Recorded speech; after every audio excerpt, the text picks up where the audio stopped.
Hello,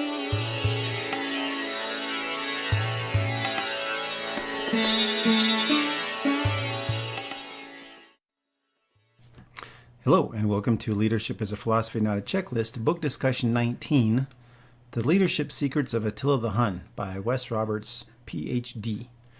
Now, a couple things. I was going to do a separate video about this and decided I didn't like it, so I deleted it. The channel's taking a little bit of a different tack.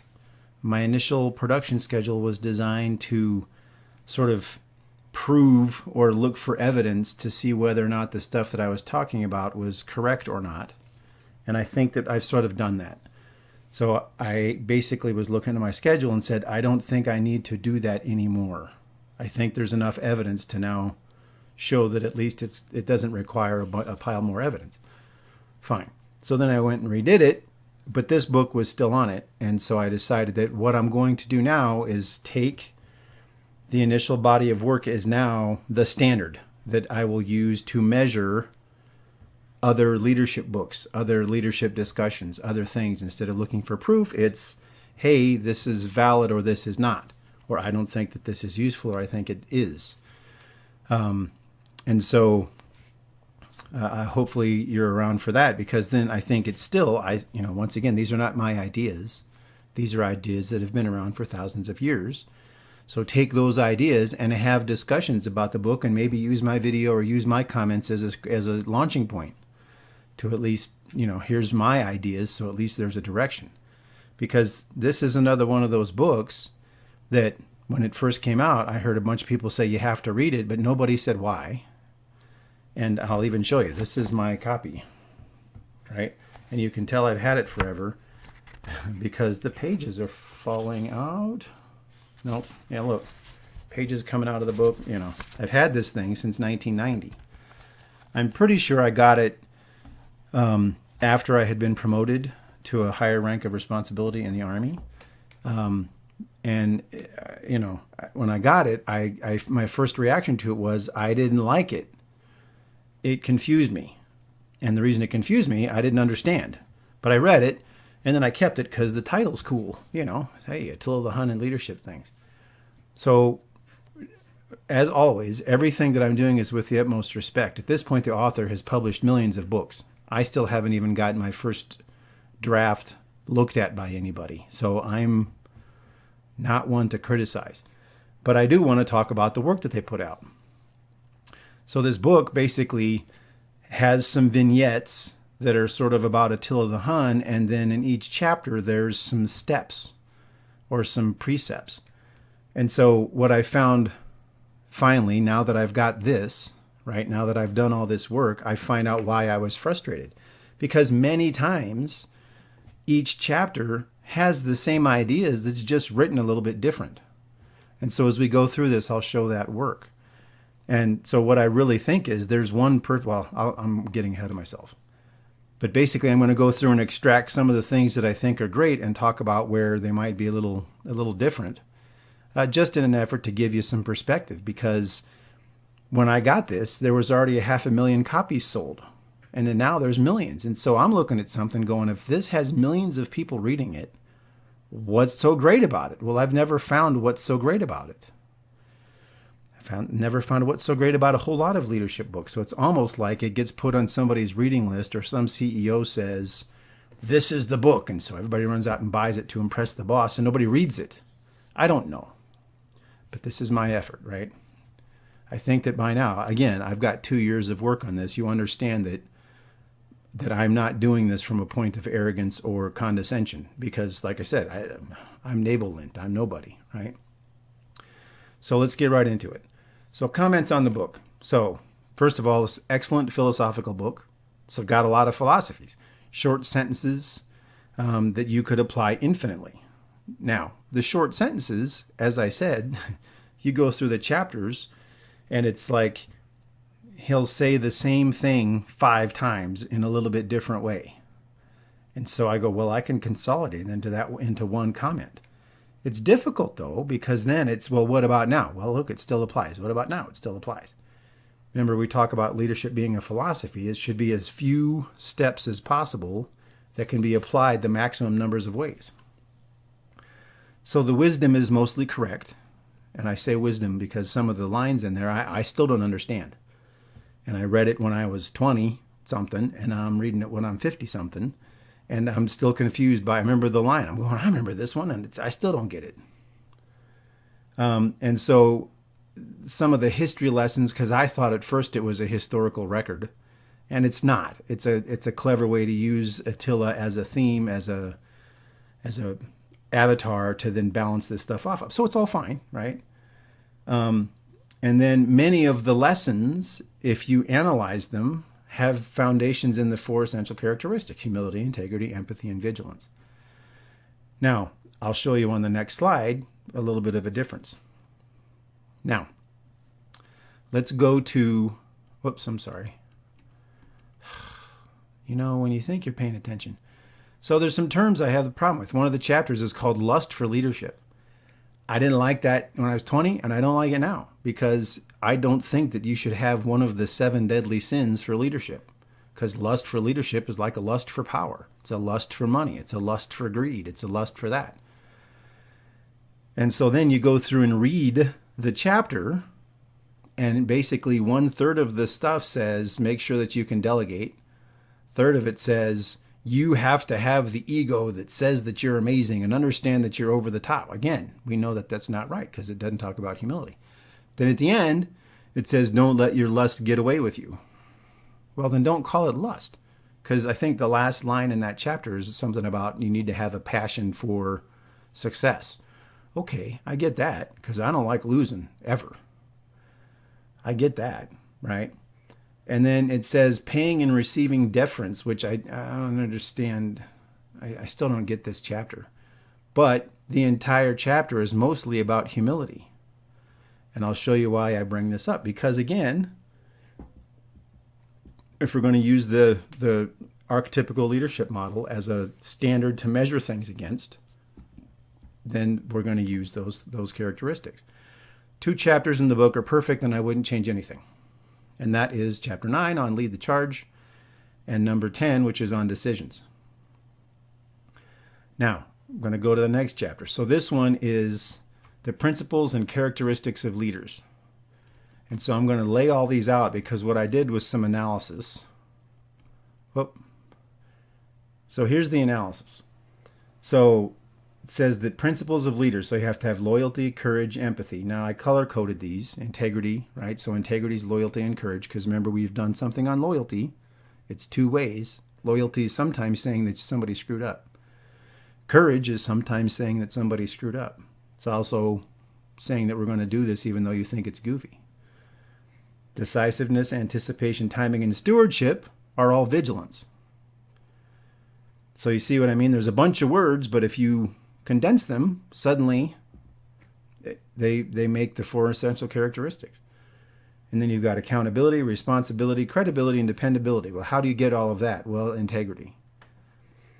Now, these characteristics are not covered under any of the essentials, but they're great, right? You should have tenacity, right? You're not going to just give up at the first chance. You should want to win. Should be competitive, right? You just don't want to sit there, well, how we lost, okay.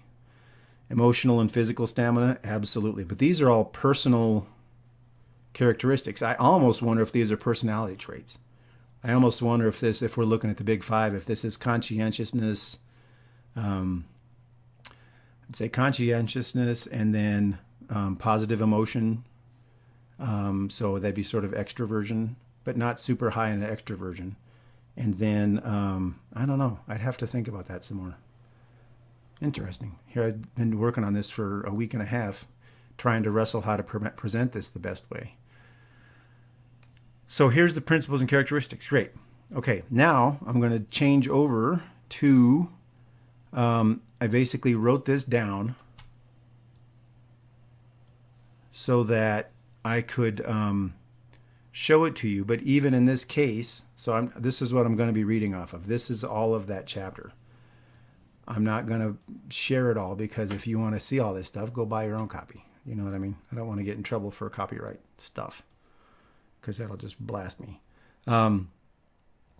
So here's the responsibilities of a chieftain. All right. So you're going to see where I say that we're repeating ourselves too much. But still, if you wanted to have the essential thing, type this stuff on a page, fold it up in your back pocket, and you've got everything you need to be your guide for leadership philosophy. I mean, really. So chieftains realize greater recognition and booty than their Huns. Remember, we're talking about, this is the vignette. I, Attila, therefore, expect more from them than their people. Well, of course, you should expect more from leaders. I don't necessarily know that they should get a bunch more money, though. By their own actions, not their words, leaders establish morale, integrity, and justice of their subordinate commanders. They cannot say one thing and do another. So, integrity. Leaders must establish a high spirit of mutual trust among subordinates. Okay, so that's... well, we'll get to that in a second. Leaders must attach value to high standards of performance and have no tolerance for the uncommitted. Okay. Leaders must provide directions to their Huns, never letting them wander aimlessly. Yes. Now, the funny thing about this is these 4 that I've read are stated in other chapters, just worded slightly different. And that's what frustrated me. It's like, well, that's the same. If you got a whole chapter, it should be different. Or was the effort to say that they were the same? I don't know. Maybe it's to repeat it over and over again so it sinks into your skull. I don't know. Leaders must expect continual improvement in their subordinates based on knowledge and experience, right? Incremental improvement. Did you make a mistake willfully, or did you make the mistake because you're not paying attention? And if you've done the same mistake 8 times, after 8 times, even after 2 or 3 times. Leaders must encourage creativity, freedom of action, and innovation among their subordinates so long as these efforts are consistent with the goals of the tribe or nation. Okay. Chieftains must inspect their Huns frequently in order to see what is accomplished meets what is expected, of course. Right? Like I said, everything about this, I hadn't changed a word.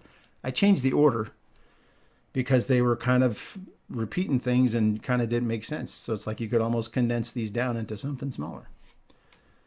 Chieftains must teach their Huns well what is expected of them. Otherwise, Huns will probably do something not expected of them. I love that. Chieftains and subordinate leaders must learn the responsibilities of their office. Without such knowledge, how can they fulfill their duties? See, it's the same thing again. Chieftains should never misuse power. Go look at the power video. Such action causes great friction and leads to rebellion in the tribe. Yep. Chieftains make great personal sacrifice for the good of their Huns. Like I said, I have nothing against these. Chieftains must not favor themselves over the Huns when supplies are short, or ever. Right? Leaders eat last. Chieftains must encourage healthy competition among their people, but must contain it when such becomes the detriment or to the tribal or national goals. Absolutely.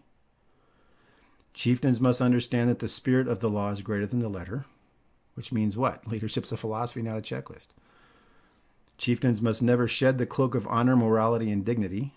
Chieftains must never form selfish relationships and therefore take advantage of their subordinates, which is the same. Chieftains must hold a profound conviction of duty above all other ambitions. So, what do you notice?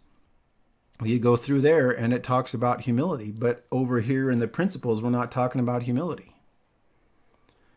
And so you see, it's almost like I get the feeling that this is almost a book that was written as a stream of consciousness. Here's a bunch of great ideas. Here's a topic. Here's some things. Here's a topic. Here's some things. Because if you sort of keep analyzing it, this is the essential. This is what's essentially the best part of the book. If you take all that, you can apply these infinitely, even though some of them repeat themselves.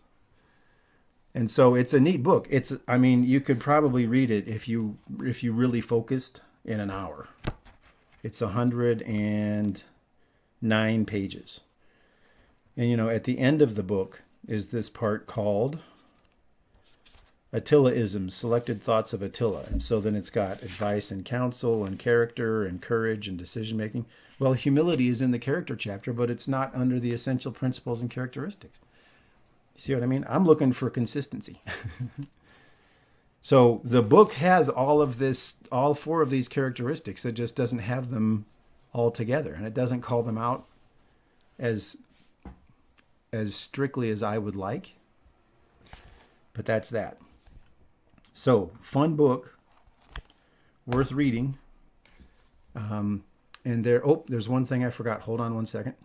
I'm going to pause. I'll be right back. Okay. So I went and looked at it, and I decided I'm going to read a little bit out of the decisiveness chapter just to show you what I'm talking about. Because this one, you could still condense it down into about 3 sentences, and it would be perfect. But I get it. You're trying to write a book, and from what I understand, the author, when they wrote the book, they basically just sort of jotted it down and were sort of handing it around, and then people said you should turn this into a book, and so they did. So I wonder if they had to flesh this out to make it something that was like a tome. I mean, the thing I'm working on right now is probably not going to be more than 50 pages. So it's more like a pamphlet. So the essentials of decisiveness. Noble resolve to do the right thing is characteristic of prudent decision making.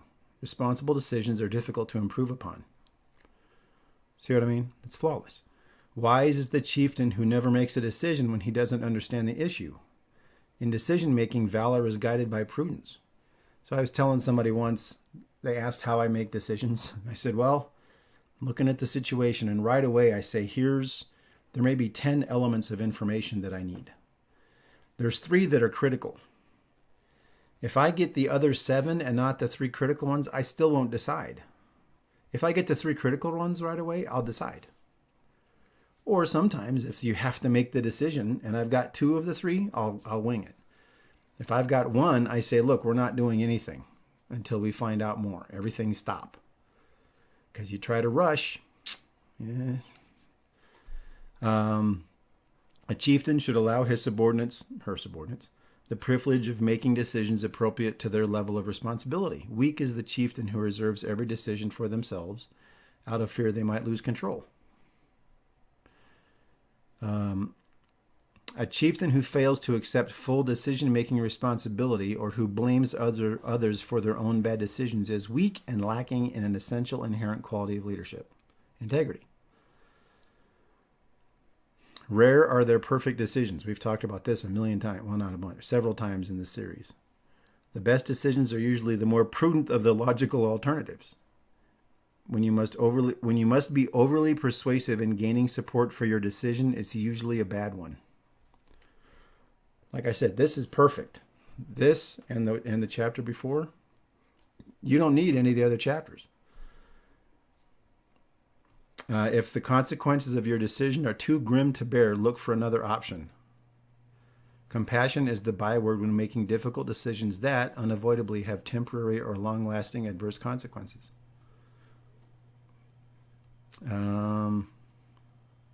Wise chieftains often extract from obscure places the critical elements for making the right decision.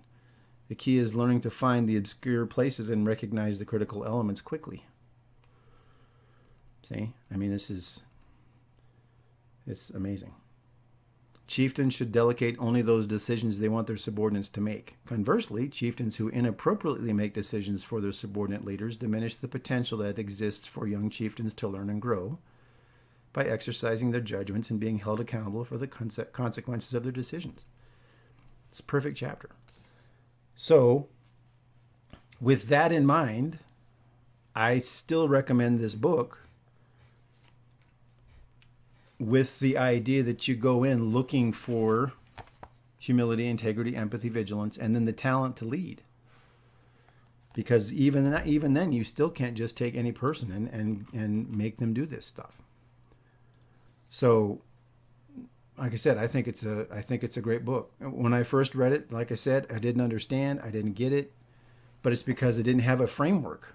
It's sort of like when you see these internal contradictions or repetitive processes or systems or things said over and over and over, that's a problem, right? I think I got my book, like I said, I think I got it in December of 1990 or in the fall because I had just been promoted and I saw this and went, oh, I like that. But yeah, here's my copy. And I've tried to reach out to this gentleman, but once again, when you've got millions of books and a PhD, from what I'm starting to understand, a lot of PhDs don't like talking to people that aren't PhDs. So, because I would have loved to have gone through all this and said, hey, what was going on? What's the process? What's the system? So, published February 1, 1990. This publisher's balance for the 20th anniversary, 20th anniversary edition, which has a completely different cover. This one was published by somebody else, but like I said, this was 1990, so you probably can't even find this copy anymore. Oh, that's the page that's falling out. Anyway, I don't want to get too off topic. Oh, this was Warner Books, 1990. Yeah. So, like I said, this is the 20th anniversary that you can get hold of. That's it. Like I said, future versions, future things now are going to be, we're taking the archetypical leadership model and extracting whether or not somebody's a leader or something is leadership or not, or if it's a failure of leadership. Because I think that model clearly identifies what's going on. You have to have the talent, which is the ability to attune competence and environmental hierarchies in pursuit of a goal or goals. And then you have to have the positive aspects of humility, integrity, empathy, and vigilance. And a personality that makes you a leader. But I think that if you've got those things, you're not going to be a failure as a leader. Anyway, thanks so much for your time. I know this is a short video. They're going to get shorter now because we're not trying to explain stuff anymore. We're just going to use this as analysis. So if you don't understand what I'm talking about, there's homework to do. All right, thanks so much and have a great day.